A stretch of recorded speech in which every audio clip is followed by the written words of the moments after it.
I'd like to introduce Professor Fewsmith to you. He confided in me that he's been attempting to come to Middlebury now for something like 30 years. Originally, he was attempting to get into the summer language program in Japanese, but we didn't give him enough financial aid, so he couldn't come. But he's since gone on to become a very famous scholar in the study of Chinese high politics. He is presently the director of East Asian Studies and professor of international relations and political science at Boston University. He's a research associate at the John King Fairbank Center for China Studies now, or so I hear from reading the website. It used to be the Center for East Asian Studies. It's a very prestigious community and one of the best places to be a China scholar in the United States. He's also the author of several books, including China Since Tiananmen, The Politics of Transition, Elite Politics in Contemporary China, and The Dilemmas of Reform in China, Political Conflict and Economic Debate. He's widely recognized as one of the top scholars in the United States, if not in the world, about elite politics in China. So please join me in welcoming Joe Fewsmith today. Thanks.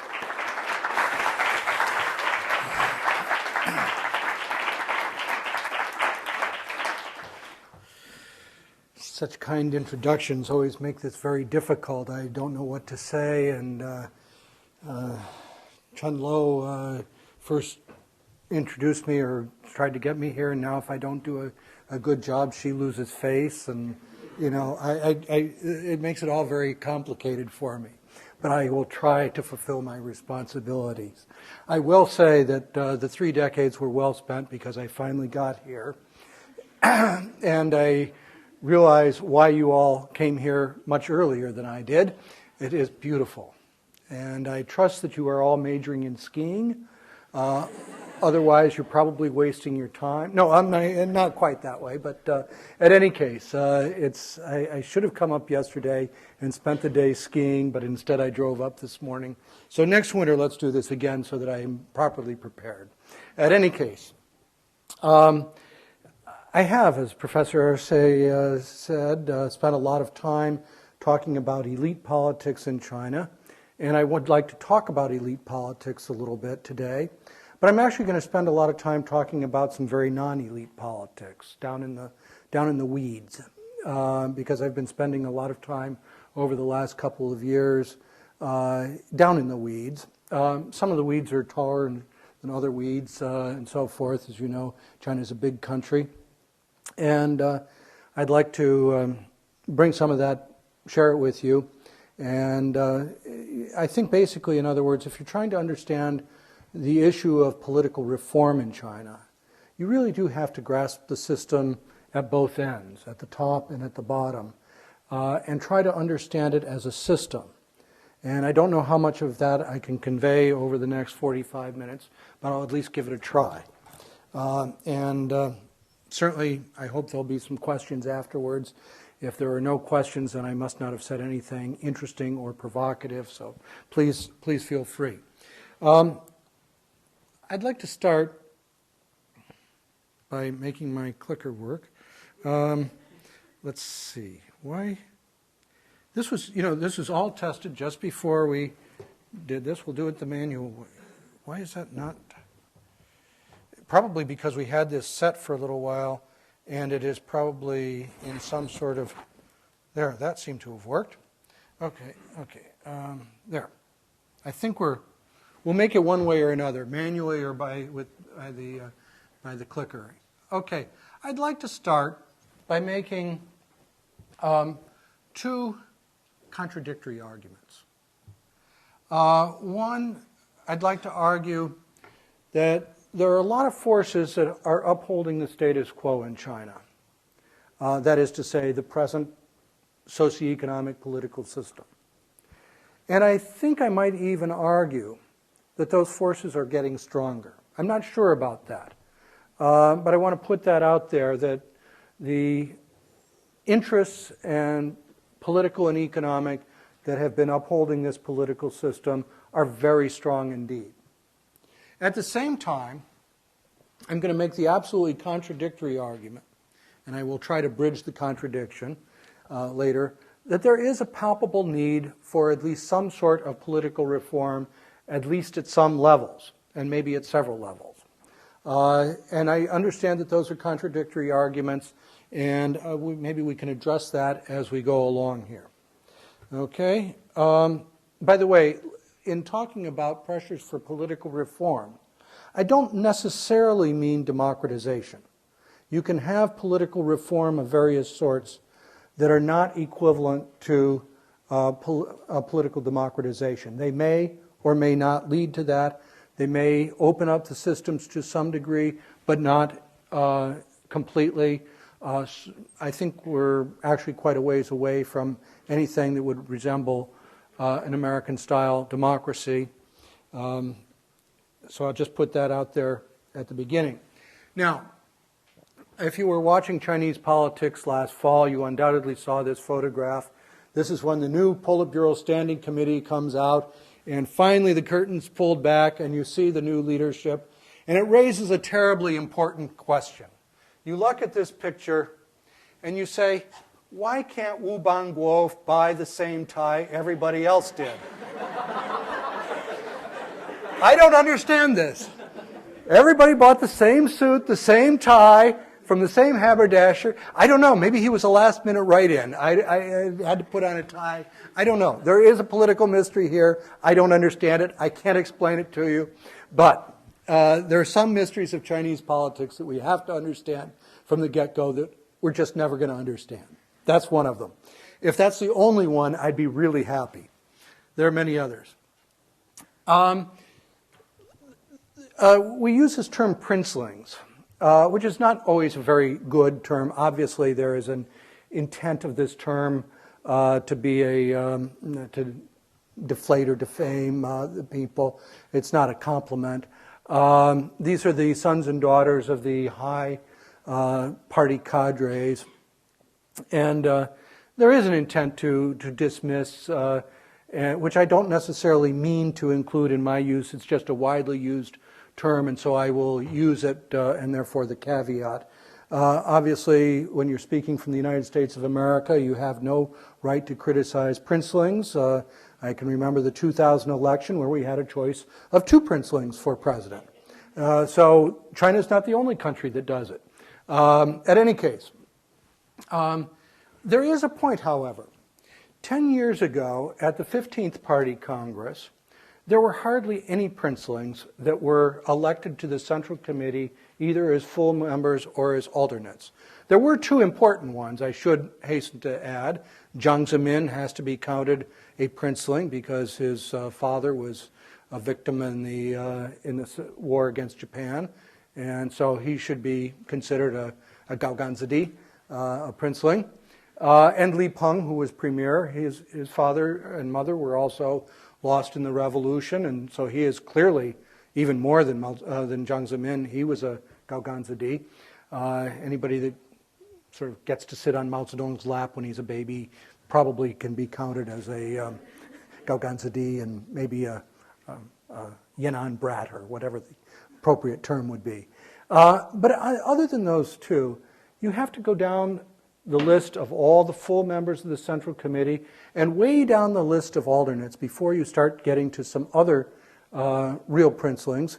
And as I'm sure you all remember, the last one on the list, number 187 on the alternate list, the bottom of the bottom. Anybody remember who that was? Xi Jinping? Does the name remember? He's now the heir apparent. So he's gone up the list about 391 positions, something like that. He's done very well. If you compare the list at the 16th Party Congress just 5 years ago, you find a few people getting onto the Central Committee, people like Zheng Qinghong and others, and a few more in the alternate list. And then this time, you see a number of people. Xi Jinping, of course, The heir apparent, Bo Xilai, the son of Bo, a well-known economic policy maker, Wang Qishan, the son-in-law of Liu Huaqing, Liu Yandong, whose parents were very active, Li Yuanchao, Deng Nan, Deng Xiaoping's daughter, in case that's not familiar to you. Liu Yuan is Liu Shaoqi's son. Zhou Xiaochuan's father was not quite that well known, but he was also at the ministerial level. In other words, there are quite a few people now who have come up through, this is not to say that these people are unqualified. It's just sort of to recognize this social force, these sorts of people who are beneficiaries of the system have really become ensconced as some of the leadership of the party. And if you look also at enterprise heads, you see, of course, the nuclear corporation. This shouldn't surprise you, a very important, powerful group. The head of the industrial and commercial bank, Sinopec, the big oil company. This may not be a complete list, but particularly on the alternate list, you see a number of other people, chairman of the Bank of China, government, China Development Bank, Agricultural Bank. In other words, all the big four bank heads are either full or alternate members of the Central Committee, and so on. The steel company, PetroChina. This is, it's a little like electing to Congress heads of Bank of America, Chase Manhattan, et cetera. You've selected a lot of the elites. And the point is that this is quite different than it was 10 years ago. 10 years ago, there was a palpable effort to kind of keep a distance from these people. Maybe that was still in the wake of Tiananmen, where people are talking about official profiteering, corruption. There was a tendency to keep these sorts of people at arm's length, and obviously they've overcome that. And indeed, you seem to get this alliance of, if you will, the political establishment and the economic establishment. And that's why I say I think you can make an argument that within the high levels of this government, that the forces upholding the status quo are really quite strong and perhaps even gaining in strength. Okay? Now, the thing that will probably surprise you, at least I hope it does, or else this part of the talk is not worth giving, is that there's a surprising degree of satisfaction as measured by public opinion polls. I think there's some problem with the data, but I think it's generally in the right ballpark. There's a surprising degree of satisfaction expressed with the government and with their personal situation. For instance, if you ask people, geez, I can't believe it.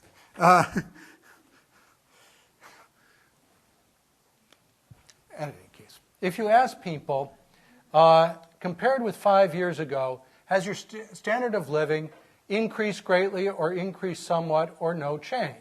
If you take at least the first two and perhaps the first three as indicating a general satisfaction with the system, this is over, about 65%. You could add another 22% that at least is not dissatisfied.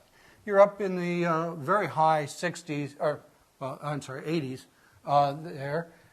You hardly have anybody that is, 10% is not a small number when you multiply it against 1.3 billion people. No number is small, but in any case, it's, the majority vast majority are saying my income's increased a great deal over, or at least somewhat, over the last 5 years. And do you expect it to continue to increase? Well, yes, again, you're talking about at least 4% that are expecting some substantial rewards over the next 5 years. That's not bad. Those are people that are saying my living's doing well, and I'm happy. If you ask them about their individual circumstance, satisfaction with their economic circumstances, again, you have very good. Nobody really wants to admit that you're very good, 1.5%, but fairly good, over a third, mama hoo hoo, haikui, a quarter, I think most people, I think there's always a tendency, are you satisfied with your economic circumstance? You're always a little low on that, yeah, I'm really proud of myself. No, haikui, okay. And so, no, not very good is still almost a third. So you do have some dissatisfaction here. But I think if you're looking at sort of who runs a society, you're seeing that there's a lot of people that are fairly satisfied. Now, this is on a 5-point scale, both urban and rural areas, and looking over from the year 2002 to 2006.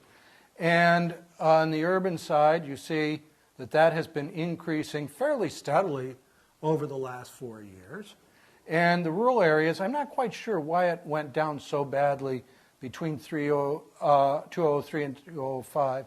But then it's bounced back at least in the last year or two.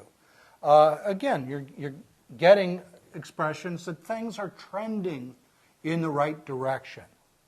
And now this is a question that I think will surprise me at least. The social developmental problems China facing are temporary. Very much agree, relatively agree.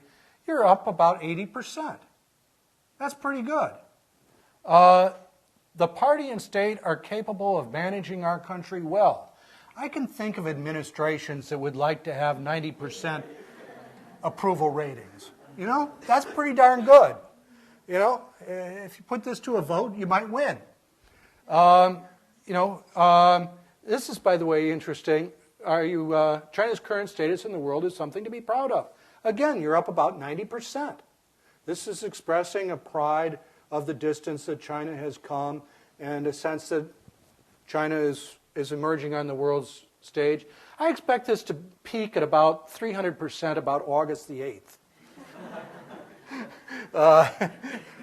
The opening day of the Olympics, of course.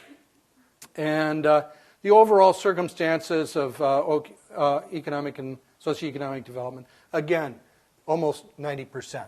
That's pretty good statistics. And if you're sitting there in Zhongnanhai, the center of government, you look at these statistics, and at least if they're honest statistics or anywhere close to that, you say things are going pretty well. Just keep it on course, and we don't have anything to worry about. So why do we bother to give a talk about political reform? Where's the demand coming from? And I'm going to argue that it comes from two levels. Starting at the top level, despite all those statistics and what I've just shown you, you read the 17th Party Congress report, and it says we have to do political reform. And it spent more time on the topic of political reform than any other Party Congress report in the history of the Chinese Communist Party. That doesn't necessarily mean that they need to implement it. I'm just, saying that they're directing attention to it. And there's discussion of increased popular participation, including in one phrase where it says the public should be involved in the selection of low-level, well, they didn't use the word low-level officials, but it was fairly clear that that's what they meant, of officials. That is to say, there's an opening in the political report that says that non-party people have a legitimate participatory role in the selection of party people. I thought that was a pretty dramatic statement, and I still think it is. Just a month or so ago, a couple of well-known authors at the Central Party School. This is a school that the top cadres go to when they're on the fast track. You send people there to get further, it's like a mid-career training course. That's what we would call it in the U.S. government. You've done a good job. We think you have potential for really going up in the bureaucracy, so you give them this course. And they get to meet high policymakers that explain things to them. And they get to meet other people, networking. I think China invented networking. We're catching up on that one. At any case, at any case, the Central Party School is sort of where they define and talk about ideology. And they published this book, or at least some of the main people there did, a month or so ago, talking about political reform. Talking about it, both, they're not all the chapters are created equal. Some are quite cautious, some a little bit more pressing for more radical reform, but all of them saying that reform is urgent, political reform. Urgent doesn't mean that you have to do it all at once, but it's urgent to get going on it and take steps. And recently there have been a lot of forums in Beijing that have talked about political reform. So something's going on. So where's the problem? Local government.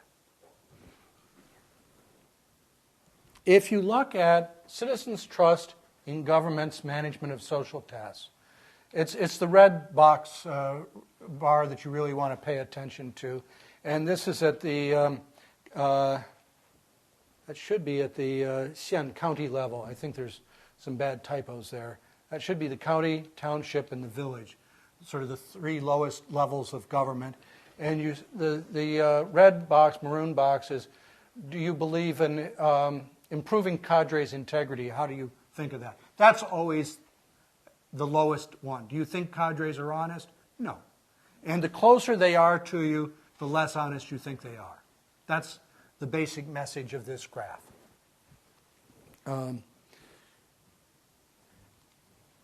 Urban residents' trust in government, trust in international affairs is this maroon line, pretty high.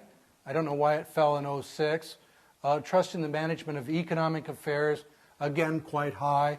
And the line that unfortunately came out in yellow, and I don't know how to fix these, I've got to work on my PowerPoint presentations. Trust in the management of social affairs, significantly lower and headed down. So you have a problem. Another manifestation of that problem is asking people about the relationship between themselves and local cadres at various levels. And if you ask between village level and village residents, not good or even fairly good, which is not a great line, you have a much, there's a certain amount of discontent. If you've got 20% or more that are saying it's very bad or not good, and okay, fairly good, again, if you take into account the people who may not be real happy, yeah, it's okay, mama hoo-hoo, right? That's not exactly a strong endorsement of your local leadership. If you look at with county cadres, they're a little bit more satisfied, a bit more satisfied, and that reflects the basic fact that you interact with your village level cadres a lot more than you do with your county level cadres. The farther the government is away from you, the more you like it. And that's, by the way, also true when we were looking at those earlier figures on central government. Do you trust the central government, basically? Yeah, they're way off there in Beijing. If they come down here in the village, I won't like them so much. Probably. Now, the other problem, of course, is that China has an income gap problem. And the poorer you are, this shouldn't come as a surprise, the less you like the system. If you are in the highest stratum economically, you don't see a whole lot of conflict. But if you're poor, oh, you can feel some conflict coming on. I think these are, you can compare sort of these boxes with these boxes, or even much conflict. Those are really startlingly different. And it does matter, in other words, where you are in the socioeconomic system as to how you perceive the system. And I think as a reflection of that, you see the number of mass incidents rising rather sharply in recent years. Now, you're going to ask me what a mass incident is, and I'm going to tell you I don't know. There are not clear definitions. This is usually a figure related to, I think it's usually 5 or more people gathering and doing some sort of a public demonstration. But it's fairly obvious from stuff that I've read that the public security has different definitions, different types of mass incidents. And so I don't take these statistics as, sort of actual facts. I take them as indicating a trend of increasing discontent at local levels. You can see these things, by the way, traveling around China. There are frequently demonstrations outside the Ministry of the Civil Affairs in Beijing. I was driving in Guangdong last summer. There were peasants out there who didn't think that they were getting a proper compensation for their land. They were out there with signs.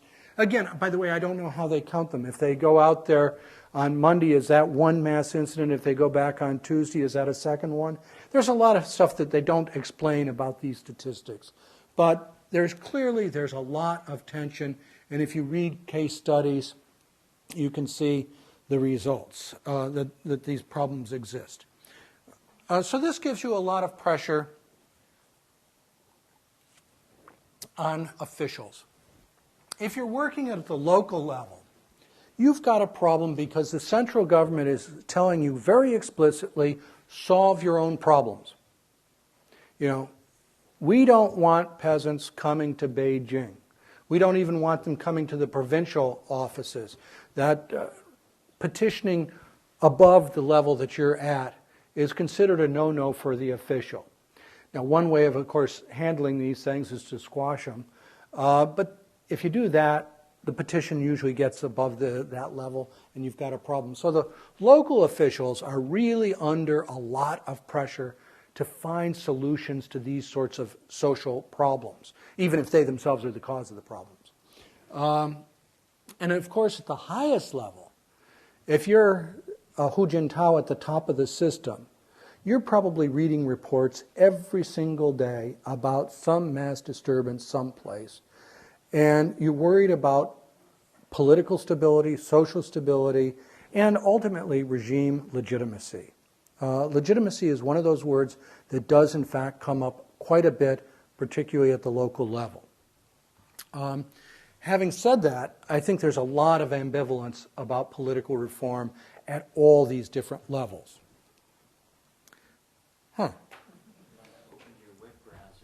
Okay, I must have clicked the wrong thing. We'll take a commercial break here. Go back to this PowerPoint. Yeah.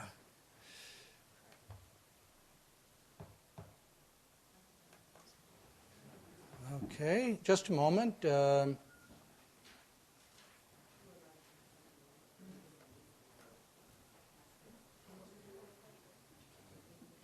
it work? It didn't. Yeah, I know. I was trying to right-click that and get it to close.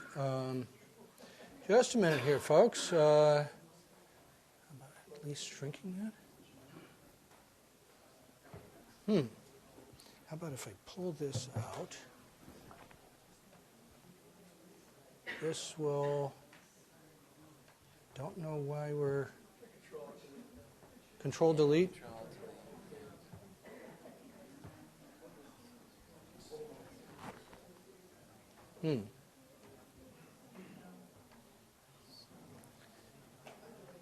Just a minute.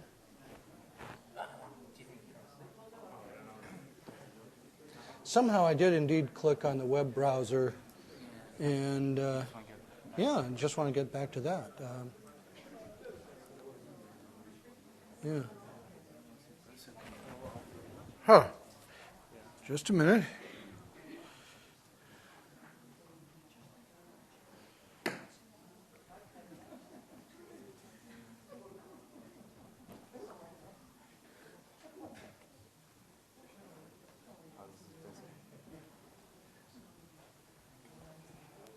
That's that one. Okay. We're back. Okay. Okay. Sorry about that. I apparently unintentionally hit a wrong button on that tracker, which technologically challenged or something. Okay, so let's my point is that there are a lot of interesting things that are going on sporadically but continuing, usually at the village and particularly at the township level. Personally, I find the township level really interesting because you've had village elections now for almost 20 years in China. At the township level, you're not allowed to have direct elections, but there are problems, and therefore you have to find solutions. Let me give you, actually this one won't be at the township level, it'll be above that. The town of Wenzhou, big city, a town of 5 million people. Wenzhou is a city in southeastern Zhejiang province and home of the Wenzhou model. It used to be known as a very poor area, too many people, too little land. It does have a very long commercial tradition, but it was a frontline state. That means that Taiwan's right across the strait, and if you ever are going to have a battle in the Taiwan Straits, Zhejiang would be a likely target. So why bother investing anything from the state? It's just going to get blown up anyway. So, in other words, the state neglected Wenzhou. And by the way, getting to Wenzhou, even today, on modern roads from Hangzhou, the capital of the province, to Wenzhou, that's about a 5 or 6 hour bus ride. It's a long way, and in the old days, before the good roads were built, that was at least a 12-hour bus ride. So that meant that Wenzhou was kind of left to do its own thing, and the Wenzhouese are just fine with that. So the result was the Wenzhou model, which meant private enterprise, family enterprise. If anybody has studied Taiwan's economic development, it looks a lot like Wenzhou. Excuse me, family-run, small-scale enterprise. If you ever see, I know nobody smokes anymore, those cigarette lighters that are encased in metal, 90% of the world's market is produced in Wenzhou.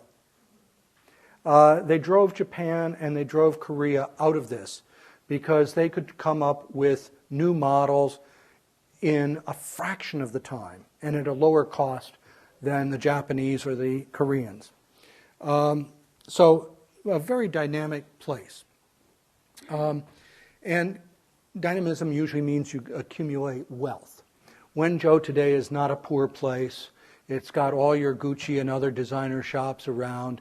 As you can see, the quality of the cars is up there. The architecture has moved ahead. But in this course of this development, I had to throw that up there. That's the Chamber of Commerce Hotel. Yes, China has chambers of commerce. And they work, I think, quite effectively. There was an incident back there in 1987 when 5,000 shoes were burned in the city of Hangzhou.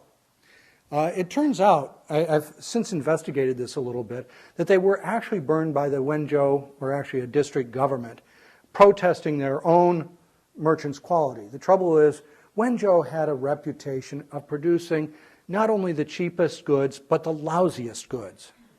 And they were known for cheating people. This is not a good market strategy, at least over the long term. And so they made terribly cheap shoes that in 3 days would fall apart. And so this was actually the Wenzhou city government protesting this. And what they then did is they went in and organized a chamber of commerce. Now this wasn't a government initiative, but they did work with the shoe manufacturers, particularly in the Lucheng district of Wenzhou. And what they're doing here is enforcing quality control and after-sales service. And what they're trying to do is restore the reputation of the product. And they were very, very successful in this. And that was just really the first, or at least the first, effective chamber of commerce in Wenzhou. Now there are probably at least 100 of them. And the one thing that is really interesting, I had to put the sign pad here for the, this is in the Wenzhou Chamber of Commerce in Wuxi. Wuxi is not in Zhejiang. Wuxi is in Jiangsu, the neighboring province. There are now about 130, probably more by now, Wenzhou chambers of commerce throughout China. I'm not including throughout the world. I'm sure there is a Wenzhou Chamber of Commerce in Flushing, New York. I'm sure there's one in Milan, one in Paris, one in London, et cetera, et cetera. The Wenzhouese are well organized around the world. At any case, this, by the way, is quite contrary to Chinese law. You're supposed to have one association for one industry in one area. For those of you who know corporatist models of governance, that's it. Nice vertical lines. So what's Wenzhou doing? They're building horizontal linkages. And they're doing very well. And the Wuxi appreciates them because they bring in investment. Wenzhou likes it because it gives Wenzhouese more opportunities to go places and invest. The point is here that what you're doing is getting, in response to local government problems, organization of industry in ways that they can influence government regulation. It hasn't, by the way, helped the Wenzhou city government, which still remains ineffective and corrupt. But it has helped them in other places. It's helped their industries. Democratic consultation. If you go up the road an hour and a half or so from Wenzhou, you get to a place known as Taizhou, and part of Taizhou is Wenling. And this is a system which is basically a public hearing system, except that it really has a policy decision-making ability on it. These are held quarterly, again, at the township level. And anyone can come. Anybody, we're having, for instance, you have a problem with the schools. You want to consolidate 2 schools because you're not using resources effectively. It would be cheaper, better, more efficient. Well, some people are going to like this, especially if you live next to the school, because it's going to get upgraded. But what about the people who live farther away from it? How are their kids going to get there? Are they going to have to stay overnight in the dorms or whatever? They don't like it. You have problems of this sort. So you post up a sign and you say, next Tuesday night, we are going to discuss this problem.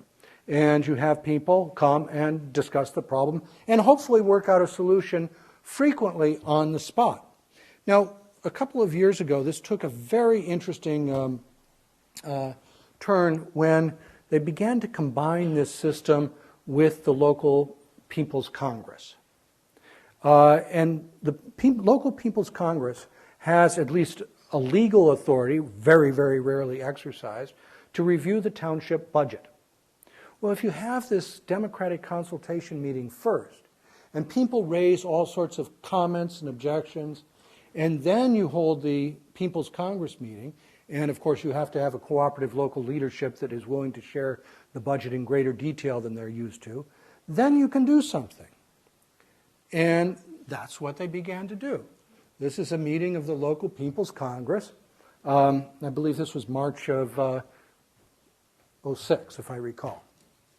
And these are delegates to the People's Congress, and they're hearing reports back out of these democratic consultations.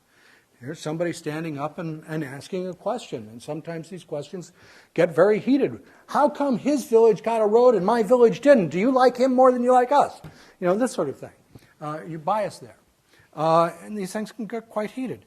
Afterwards, the leadership, basically the presidium, retires upstairs. And as you can see, this was well covered by the local media. And they discussed that. And it was sometimes really a rather ad hoc process. Well, they're not happy about this funding in column A. Let's move a little bit over to column B. And, okay, this meeting can only go on for so long. So an hour or so later, we got that settled. And now we can go have dinner. Now, this is not open democracy things, but it's different than in the past. Let me move you out to Sichuan, about 15 or so hundred miles away from Zhejiang. We were just over here in Zhejiang. Now we're moving over here. Sichuan. Sichuan has done a lot more in political reform. Well, Zhejiang and Sichuan, and for very different reasons. In Sichuan, issues of poverty and local grievances against cadres are very serious. And if you look at mass incidents, I think Sichuan is right up there. One system that they've been doing, and they've adopted this in about a third of the townships in Sichuan province. That's a lot of townships. Is public recommendation and public election. What you're doing is expanding the electorate. The way people are chosen in China, usually when you want to pick somebody for, this is at the this is at the township level. If you wanted to appoint a village party secretary. In the past, this has been a very easy process. As party secretary, you get one or two of your close buddies together and you say, Lao Zhang's not bad. What do you think? I like Lao Zhang. Okay, he's party secretary. Very simple. Now, of course, you might appoint Lao Zhang because he's a friend and maybe even bought the job.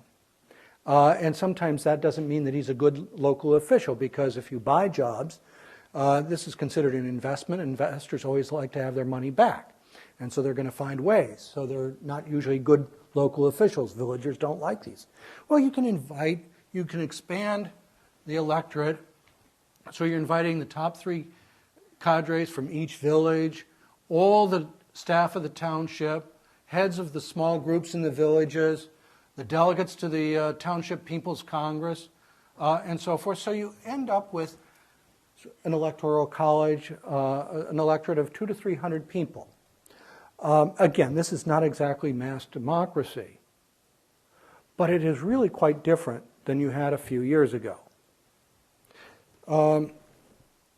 Now, the case that I've just been reading on this the last couple of weeks, just a new publication that came out, Gongtui Zhixuan, the public recommendation and direct election. There's only one place that I know of in China that has implemented this, and it's also in Sichuan, Pingchang County, which is right up by Shanxi province there. Very, very poor area. In this case, all party members in the county, or in the township, depending on which level you're doing it, would come to a meeting, all party members.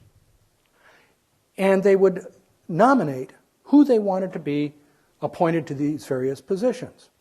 So, this is like, if you know village elections, the so-called C elections, where you write up the names of everybody that's nominated on the blackboard. You go around, who would you like to nominate? Go around. And then these people have to get up and give speeches.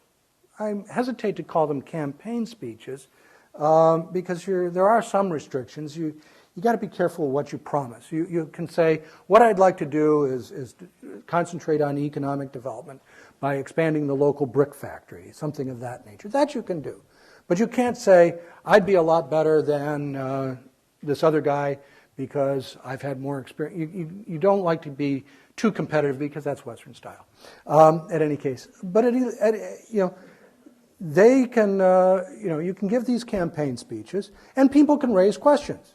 Have you ever run a brick factory? Simple question. And you can explain your experience and why you're qualified and things like that.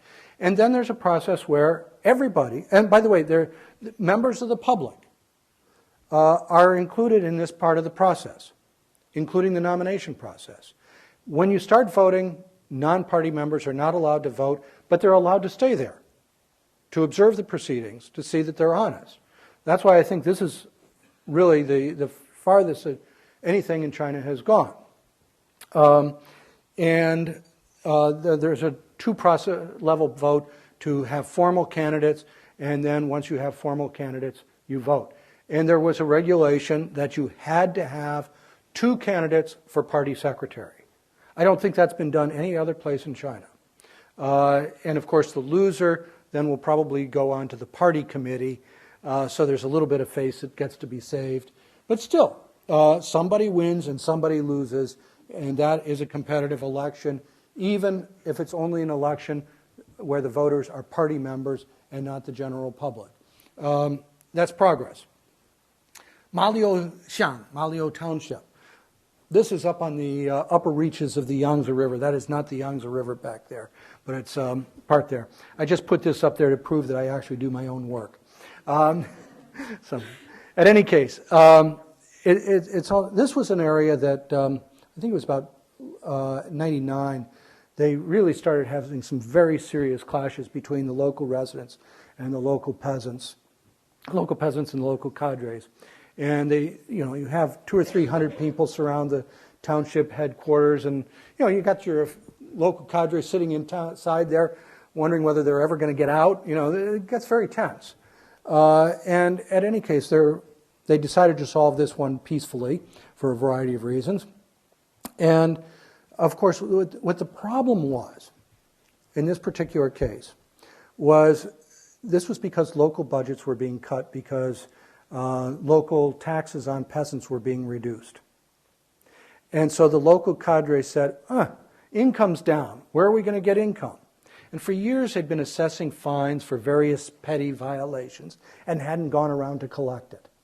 And then they decided, okay, time to collect it. So they go around and they start collecting it. That's why the people got so mad. Well, okay, can't do that. What are we going to do? They evolved a system, they settled that and said that we're not going to collect that at first, where they needed to build this bridge that we're standing on here, because there are villages, at least 4 villages over on the far side, that just could not get past this river. And so they had no chance of economic development. So this is one of those, it's a small bridge, but it's the sort of infrastructure that can produce at least some possibility of economic development. This is a very poor area, needless to say. How do you collect money to construct this bridge after you've had these sorts of incidents? The people don't trust the cadres. How do you regain the trust? And they finally said, okay, you, the people, you select a committee, you control every penny of this. We'll supervise the construction. In fact, they actually drew up the plans, and then the local residents went over the plans and found out how to save money, redesigned the bridge, and cut down the... And then the peasants themselves collected the money. They held on to it, and when the cadres needed it, they said, here, you can have the money. Now, this is very different because anybody that knows anything about construction, and I don't think the United States is completely an exception in this regard, knows that local officials undertake construction projects because it always means a good 10% in the pocket, right? This is very common. This way of controlling the money meant that the cadres could not get a cent in that. So this was really a huge breakthrough, and it came out because the tensions was really, really tight there. The problem is, if you want to spread this sort of a system to other areas, there's not a whole lot of incentive to do that. If your other areas do not have the same sort of tension, the local cadre says, so what's in it for me? Why should I adopt this system? And so this is what I mean by the ambivalence and the resistance to pushback for some of these democratic reforms. Once that period of tension in all these places, once that period of tension passes, there's a lot of institutional and just sort of habits of the heart, if you will, reasons to go back to the old ways of doing things. And so, I've been tracking all these, many of these local experiments in local government, understanding, as the Chinese government clearly does, that you have to address these tensions in local society. And yet you see sort of breakthroughs and then step back. And, I can't tell you for sure whether the glass is half full or half empty. It's not altogether clear to me at this point whether this is a matter of 2 steps forward and 1 step back, or 1 step forward and 2 steps back. To illustrate this, the 2 steps back. You know, I'm sure you've talked in some of your classes about village elections. Village elections meant something in the past because the village chief who was elected actually controlled the money. He was the guy that allocated the money in local construction. Well, what happens when you abolish taxes and miscellaneous fees on peasants? Village has no money. So who wants to be village chief now? Nobody. Okay, so the party secretary easily manages that problem. And you just fall back into the old ways of doing things. And so those breakthroughs that we were hoping to see in village elections going up to township elections really have not occurred. We've seen some progress at the township level, but it's not supported by an electoral framework. So there's a real tendency for these also to fall back into the old patterns. So I'm going to conclude on this very ambiguous note and say there's a lot of stuff that's been happening, and yet it's a big mountain to climb. And I think that it's going to take a long, long time to have significant political reform. Thank you very much.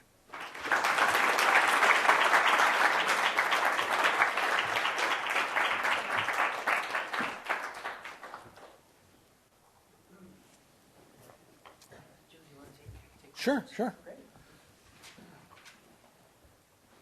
Do you want me to do it, or do you want to call him? Okay. How do you think the growing environmental crisis in China will affect the system? You know, I see a lot of the same problems in the environmental system, affecting the environment. I think there are people in Beijing, Hu Jintao, Wen Jiabao, a lot of other people, who really do understand the environment. I think that they really get it. This is a major, major problem. North China Plain has no water. That's a big problem, right? So they want to do something. So how do you get local cadres to change their behavior? The rules of the game have always been, at least up to now, grow the economy. How do you get a promotion? You grow your economy faster than the other guy does. And that's how you prove that you're a good local official. Okay, when that's your command, you don't worry about what we call externalities, the environmental damage. If you have the tannery that comes in and dumps pollutants into the water, that's the village's problem down the river's problem, not yours. You've grown your economy. So how do you adjust this? Every local official in China has an annual performance review. And there are categories. For instance, GDP will obviously be a category, and there'll be points assigned to it. Family planning, that's a category, and that's enforced pretty vigorously. And public order, that's a lot of points are assigned to that. And you sort of get down, okay, you can add environmental protection to that. It's tougher to measure. And it's really difficult to compare. How do you compare one local official's performance in environmental protection with another one's when the industries that they have are different, when their environmental conditions are different? One official could make a very logical argument. I did a better job protecting my environment than this guy did, and he may be right. But if the other guy had less polluting industries to begin with, he may get promoted over you. So the point is to try to build those sorts of incentives to protect the environment into the evaluation of the local cadres. And I know that there are a lot of experiments going on with that, but I don't think they've really solved this problem. Notions of green GDP are talked about, but it's really tough to measure green GDP. So in other words, my point is that if you can't solve the incentive issue, I don't think you can make local cadres do what you want them to do, in which case the problem continues to fester or get worse. I'm a pessimist today, aren't I? Driving through these beautiful roads, I didn't feel pessimistic at all. What else? Yes, sir. Yeah. I wondered who the 7,061 people were and I would like to know how they are informed, how they reach their opinions about things such as China's standing in the world? Yeah, good questions. Unfortunately, every year the Academy of Social Sciences in Beijing publishes what's called a blue book, and it contains a lot of nice reports that give you sort of a snapshot of the state of the Chinese economy and society. Unfortunately, they really don't explain the methodology of selecting the people. And so, yes, there are bias problems that might be involved there. I think there's enough of an effort to balance sort of urban and rural, but whether I'm pretty sure it's not really a sophisticated, stratified random sample. They could do that if they want to. I know people in Beijing who know how to do that. But those things cost a lot of money.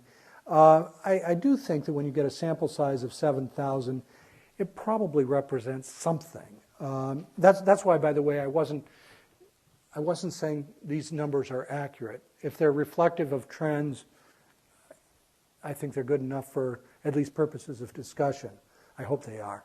How are they informed? They read newspapers, they watch television, they go on the internet. Actually, Chinese citizens are remarkably well informed about a lot of issues. And they do, by the way, better in comparison on a lot of information type questions than American citizens do. Now, informing judgments, there's a framework of how to view issues that is something we should ask about, but just information. That would be a start if people who have TVs have access to the internet and can read. That's about 90% of the population. Really? Yeah. Really, television, I can't tell you off the top of my head, but 98%. That's why I have backup. 98%. That may be, you remember that bridge I was showing you?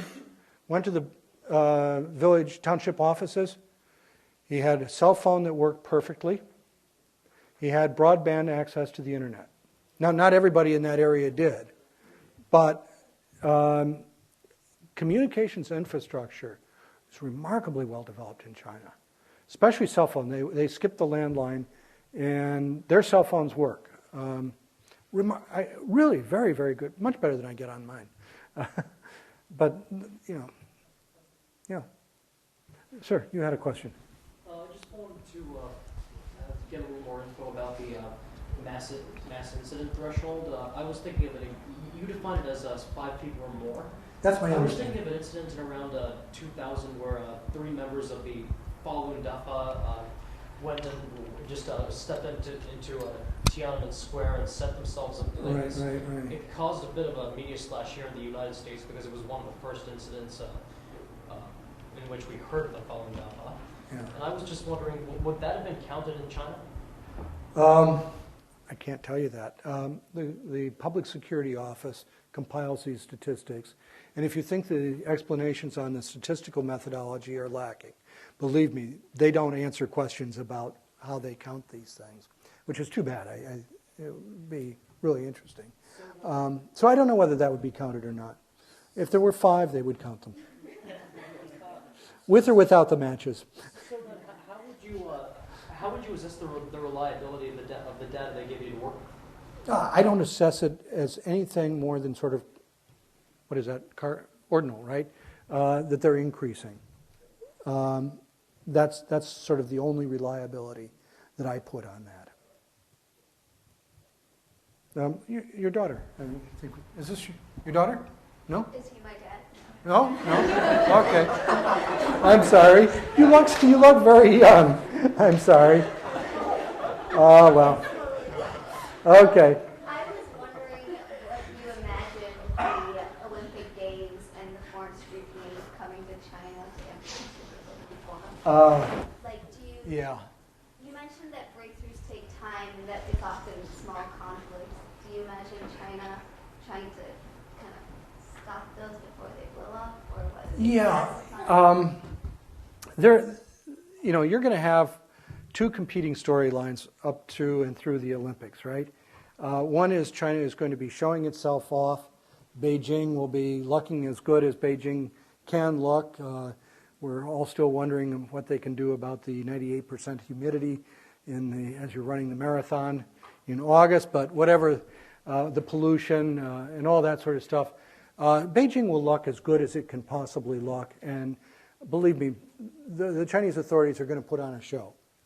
That they will do with or without Steven Spielberg. There is also going to be the competing line that you're going to get in the media about all the problems. And there have been several incidents already, and these will be reported heavily up through in the Olympics about people being detained or arrested or whatever. And those stories will also be true. I think that, first of all, the immediate reaction of public security is if they have a problem or think that there's a problem coming, they know how to react. And it's very much like Dr. Strangelove. You know, you know how to react. You grab that person, right? And don't let the problem happen. I think that this is a really delayed response to your question. I think if you answer that question 5 years, even 10 years after the Olympics, you'll get a much more accurate assessment. When the women's conference was held in Beijing, was that 1995, I believe? I knew people that attended that, and they came back and said this was horrible. You know, all sorts of restrictions placed on NGO groups that were attending that and so forth. And, you know, if this was to promote women's rights, they blow it. Well, you go and you ask women's groups in China now, when did you start organizing? How did you start thinking about that? Well, at the Women's Conference in 1995. So, you know, these things plant seeds, they grow. You don't always know which direction they're going to grow in, but they do. So, you know, this will be a big story in August, but I think the important story is going to be 5 years from now. Yes? Referring back to Wenzhou and their chambers of conference, you said that was very contrary to government, which is not surprising. Why would the government allow that kind of independence, and what does the government think of like the chambers of commerce, and is that like foreshadowing of democracy, or is it they allow it merely to solve problems? Yeah, in Wenzhou, because it is such a privatized economy, you know, these cigarette lighters, you know, you have one household making flints, you have another household making the little wheels that turn. It is just totally dispersed workshop type enterprise. You can't have the government monitoring and organizing all that. So they basically, you could call this collective responsibility that you want. You guys organize and you take charge of making sure that of quality, whether it's shoes or cigarette lighters or whatever. Is it civil society? I don't see it that way. It is, you know, in Chinese we talk about minjian shehui, which folk society. How do you translate minjian shehui? It's a hard thing to translate because sometimes we do translate it as civil society, but it's just organization among the people without the state. But it's not gongmen shehui. It's not civil society. It's civil society, in my view, has to be in a position to have really an equal dialogue with the state. They're not. If they want to get into certainly political discussions, that will be squelched very quickly. Even if they want to make an organized demand, that will not be tolerated. For instance, I was visiting, obviously, the Wenzhou Chamber of Commerce in Wuxi, and I said, so suppose the government does something that you don't like. Do you demand that they change it? And they said, oh, we never demand. We just communicate with them. You know, so, you know, I think that you're a long way from civil society. You know, 没有要求，但是可以跟他们沟通。You know, yes. So last week, the Central Committee examined the draft of reform of the institutions under the State Council, and passed it on to the first session of 11th NPC for deliberation. So, and this kind of reform has been undergoing for I think since like 1982, and for 5 times already till now, and the number of these institutions under the State Council has been cut from 100 at the time of 1982 to 28, and now they're trying to make it 21. So, like, how do you see this as an economic reform, or like more as a political reform? Do you think that trying to, I mean, the party are trying to like further consolidate their authority by centralize the power, or they're just trying to establish a less bureaucratic government with the ongoing economic reform? It is interesting. Every 5 years they do get around to reforming the State Council. And this is another step in that direction. This time they're supposed to create several super ministries. We have yet to confirm which ones that they will or will not create, and what authority that they have. Part of the reason for this is that you want to bring more centralized control over particular issue areas. One of the problems in China at the ministerial level is that if you're a minister and I'm a minister, you can't tell me what to do and I can't tell you what to do. And so decisions don't get made, arguments continue on for years, and what they're trying to do is create a super ministry that can then tell you what to do and knock heads together and get policies implemented. And this is the one that's really controversial right now is in the energy area. And the idea, of course, is to bring a more consistent energy policy to China and to make sure that people down the line do what Beijing tells them to do. This is a lousy totalitarian system when people don't listen to you. And it's hard to do. And it looks now like there is significant resistance, and I don't know whether it will be created but hollowed out, or whether it may not even be created. It seems from press reports recently that the energy sector is fighting back. Why is the energy sector fighting back? Oh gosh, these guys have such a cushy deal. They make so much money. And they're run by some very, very powerful politicians. Li Peng's family, of course, runs the power sector. If you're looking at forces that are upholding the status quo, these are things that I would look to. And this is a nice test case where you can look and see how much these special interests, we talk about special interests in this country, they have special interests in China too. How much do they influence and distort public policy? I think this will be a very interesting NPC session this time.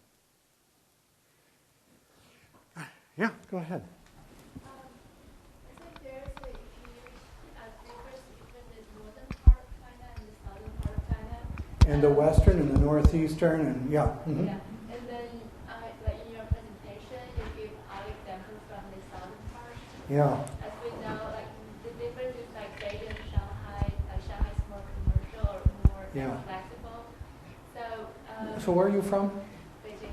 Ah. So You're feeling discriminated against? no. Like now, there's big economic difference between the northern part and the southern part, and then as the economic is resulting in this kind of political changes to make a better economic condition for business, especially for the southern part. But for the northern part, it's really slow to change. It really is. So do you think, like in the future, as the progressing going on and on, there are going to be bigger and bigger difference between the northern part and southern part, not only in economic condition, but also in political? And what kind of tension this is going to? I think that's a good question, and it's one that I've paid attention to, but I don't know how to answer yet. Because I could easily see different sort of policies, in terms of these governance mechanisms in different provinces. And, when that all filters up towards the head of the Chinese Communist Party, it's almost like a federal system within the party. And they don't like that. That's not the structure of the party at all. You're right, the northern part, I know of one good example in southern Hebei where they did some breakthrough. Well, Liangpiaozhi started in Shanxi province, two ballot system. So you have some examples of reform in the north. I was out in Zhouping County in Shandong last summer, and I was appalled. It was about 200 years behind Zhejiang in terms of governance. Well, just to give you an example, I was talking to a head of an office which ran a chunk of this area, been newly set up, and they had this new urban planning program that they were really proud of, and had nice maps. And indeed, you go outside, and it's up about 30 feet and 30 by 20, big poster sides. This place is going to be green. Here's a commercial strip. Here's a residential. The road will run here. And they were very proud. They brought in professors from Shandong University, even I think from Beijing. They'd talk this through, and they'd come up, this, by the way, frequently is a definition of democracy. Have you talked to everybody you should talk to? And have you come up with the substantively correct answer? That's a very different definition of democracy than we have. He was very proud of this. So I asked the dumb, naive question of, well, when you finished this plan, did you show it to the people and solicit their opinion? Obviously we do that, and you get a lot of opinion in this country, most of along the lines of, not in my backyard. But in any case, the response, he really looked at me quite quizzically, like the question didn't make much sense, and he finally said, 他们不懂计划. The people don't understand planning. Why would you ask them? We came up with a good plan. The people will be happy. By the way, if you talk to some of the people, they're not so happy about it. But, it was really quite interesting. I talked to their local party school. They're supposed to be on top of doctrine. And, the party's been talking about this inter-party democracy now for 5 years. They hadn't a clue what was supposed to be going on. So I don't think they're even reading their official documents. It was just a very different culture than in Zhejiang or Sichuan. Very interesting. But as you know, China's a big place. Going back. This is also related to geography, but the examples you use for reform tend to be in the outlying areas. What do you think it would take for the reform to spread to more prominent and larger areas? Let's see, when do I think Shanghai is going to have democracy? Should I be an optimist and say my grandson's lifetime? Certainly not mine. China is very conscious. You read even a lot of this reform literature. They're very conscious of stability, and you could put a nice gloss or a not so nice gloss on this both ways. But if they're very scared that if they start any significant reform in a major area, that things would get out of control, and then you'd have real problems. Hangzhou. They do surveys, extensive surveys of the local population, but they don't do voting. They want to know what people think of government performance, but they don't want the people to, in a sense, weigh in. So it's going to take a long time to spread to those, unless there is some sort of crisis that causes things to spread faster. That's always something out there. I believe you had a question? At the beginning you presented, because the Communist Party is quite critique averse, and I was wondering if you, in an opinion poll, which should be anonymous, at least which it would be here, if there could be any negative repercussions for someone who in that poll would actually say something negative against the Communist Party. Is there any likelihood that would affect the data set, or not really? It's possible that individuals might have personal inhibitions about responding fully honestly, but I don't think so. This is one thing I've never heard of, is that people,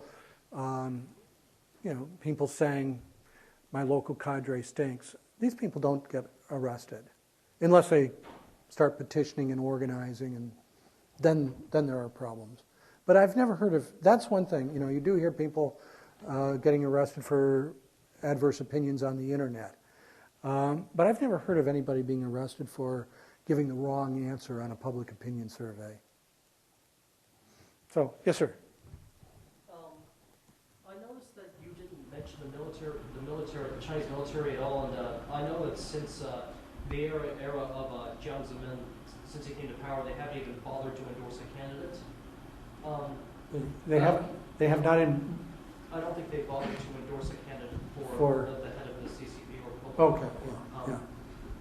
What I was wondering is, you wrote up there that when a crisis passes, there's a strong tendency to return to the old ways of doing things. What future do you see for the Chinese military as a force in Chinese politics? That's an interesting question. Needless to say, when you're talking about civil-military relations in that sense, the black box gets really black. It's really tough. Well, we know that there are 2 military leaders that will sit on the Politburo, not on the Standing Committee. We do know that the PLA makes up 21% of the full members of the Central Committee. But they're by position. The Central Committee, you have to understand, never gets together to vote on anything, well, maybe once a year. So there's no real direct influence that way.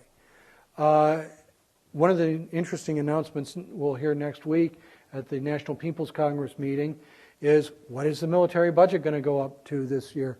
Last year it was a pretty healthy 17.8%. That's a big increase. My salary has not been increased 17.8% in many years, or over many years. In any case, can they continue to increase the military budget at that rate? The military, of course, likes that. They have a legitimate case from their point of view of the need to modernize. And, down in Washington and the Pentagon, they're always pointing at the Chinese military and saying, gee, we need more of this, more of that. Well, the Chinese military is saying, have you seen what the Americans are doing lately? We need more of this and more of that. So, the military is going to grow and it's going to be more powerful. They will, at some point, embark on aircraft carriers, which will begin to give them a blue water projection ability. But is that a political influence? For instance, do they have any right to say, well, we really ought to invade Taiwan and solve that problem? I don't think that they have that power. When you get to that sort of an issue, the political leadership knows what's involved. And they'll probably decide the way the military would decide the issue anyway. So then it could be said that the military still has a fair amount of influence. Well, no, I think they're very reflective of the political system. If Taiwan declares independence, de jure independence, no Chinese leader is going to stay in power who says, let them go. You're not going to stay in power. That's it. And so that's what I meant. I perhaps misstated that. But that's what I meant, that their decision would be the same as the military's. The military would certainly demand action, but the political leader would be there. Yes, you need to act. The balloon goes up. By the way, I think that would be the wrong decision, because if Taiwan declared de jure independence, all those representative offices they have around the world would have to go home.